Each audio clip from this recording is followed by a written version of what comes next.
कि ओम प्रकाश जी थोड़ा हमको ये बताइए कि भाई जो हिंदुत्व वाली शक्तियां हैं, विश्व हिंदू परिषद, भारतीय जनता पार्टी, आरएसएस, वो अगले लोकसभा चुनाव के लिए हिंदुत्व या राम मंदिर का मैसेजिंग किस तरह से कर रहे हैं, क्या तैयारियां उनकी हैं?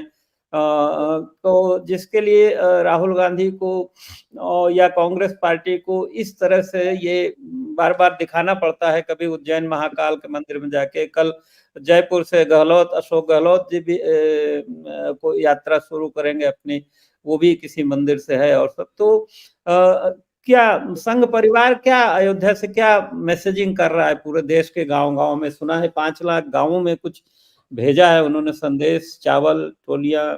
देखिए त्रिपाठी जी, मैंने पिछले डिबेट में ही कहा था कि भारतीय जनता पार्टी संघ या उससे जुड़े हुए जितने लोग हैं, ये लोकसभा चुनाव में राम को चेहरा बनाएंगे, मोदी से बड़ा चेहरा होंगे राम। ये पिछले डिबेट में मैंने कहा था। और लोकसभा की नौबत नहीं आई, इन्होंने छत्तीसगढ़ और दूसरे प्रदेशों में राम को उतार दिया है। बाकायदा घोषणा पत्र में राम की तस्वीर लगा करके, छत्तीसगढ़ के घोषणा पत्र में जो उन्होंने तस्वीर लगाई उसमें तो राम, सीता और सबको अंधा दिखाया, आंख दिखाई नहीं है। ये तो हमारी आस्था पहुंचने जैसा है। आप देखिए उनके घोषणा पत्र में है, तो उन्होंने राम को उतार दिया है। रही बात राहुल के जाने की, सियासी होने की या व्यक्तिगत होने की, और अयोध्या में और वीएचपी क्या मैं आ रहा हूँ वही आ रहा हूँ। पहले राहुल की बात पे आ रहा हूँ कि डॉक्टर लोहिया जी कहा करते थे कि बाथरूम और बेडरूम को छोड़ करके जो है राजनीतिक जो व्यक्ति है उसका कुछ निजी नहीं है, सब कुछ सियासी है और सार्वजनिक है। तो राहुल जो जा रहे हैं, जहां भी चीजें जो दिखाई पड़े, 2 तस्वीरें आज आई हैं। एक मोदी की तस्वीर आई है छत्तीसगढ़ में, वो एक दिगंबर संत के सामने जो है बैठ करके प्रणाम करते हुए। दूसरी राहुल की आई है जो है वहां से शंकर जी का दर्शन करते हुए और कार्यक्रमों की। तो दोनों तस्वीरों में जो अंतर आप देखिए, जो मोदी की तस्वीरें आती हैं, जो इस तरीके के कार्यक्रम होते हैं, पूरा बनावटी लगता है। वो चाहे गुफा में साधना करते रहे हों, चाहे महाकाल जाएं या जहां भी जाएं, अयोध्या आए या अभी जहां भी जाएं, तो बनावटी लगता है। राहुल की जो तस्वीरें आ रही हैं या जो कार्यक्रम हो रहे हैं, उससे जनता को लगता है कि नहीं ये बनावटी नहीं है, जुड़ा हुआ लगता है।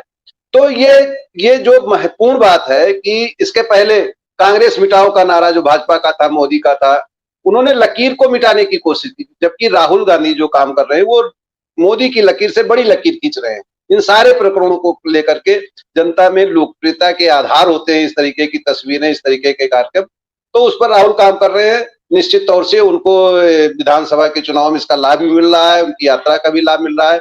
रही बात अयोध्या की, अयोध्या में 11 तारीख को छोटी दीपावली जिस दिन होती है उस दिन दीपोत्सव हो रहा है। 2 कार्यक्रम हो रहे हैं, एक 22 जनवरी को जिसमें प्रधानमंत्री नरेंद्र मोदी आएंगे प्राण प्रतिष्ठा के उसमें, तो उसके लिए भारतीय जनता पार्टी, संघ, विश्व हिंदू परिषद, उनके जितने संगठन हैं, उन्होंने बकायदा 2 महीने का और 22 जनवरी के बाद का भी, जब तक लोकसभा का चुनाव चलता रहेगा तब तक के लिए उन्होंने पूरे कार्यक्रम बना लिए हैं। जिसमें अभी उन्होंने अक्षत भेजा है, इसके बाद जो है वो देश के सभी मंदिरों पे कीर्तन कराएंगे, भंडारा कराएंगे और सब कुछ प्रायोजित रहेगा। सारी चीजें उनके लोग लगे रहेंगे। ये उनकी पाली है जो उन्होंने निश्चित किया हुआ है कि लोकसभा चुनाव तक किसी ना किसी मुद्दे पर, राम मंदिर के मुद्दे को लेकर के हम कार्यक्रम करेंगे और वो उसकी तैयारी कर रहे हैं। सवाल यहाँ पर यह है कि भारतीय जनता पार्टी के अंदर जो दीपोत्सव होने जा रहा है और जो प्राण प्रतिष्ठा का कार्यक्रम होने जा रहा है, मैंने खबर भी लिखी थी देशबंधु में, वो छपी भी थी। योगी जी को अभी चंपत राय ने 1 सप्ताह पहले एक प्रेस कॉन्फ्रेंस की कारसेवकपुर में, जिसमें उन्होंने, उनके शब्दों पर गौर करिए आप, जिसमें उन्होंने कहा कि चूंकि राम मंदिर प्राण प्रतिष्ठा का कार्यक्रम उत्तर प्रदेश में हो रहा है, इसलिए प्रोटोकॉल के तहत हम मुख्यमंत्री योगी आदित्यनाथ को भी बुलाएंगे। आप इसका मतलब समझ सकते हैं कि किस तरीके से राजनीति हो रही है राम मंदिर को लेकर के।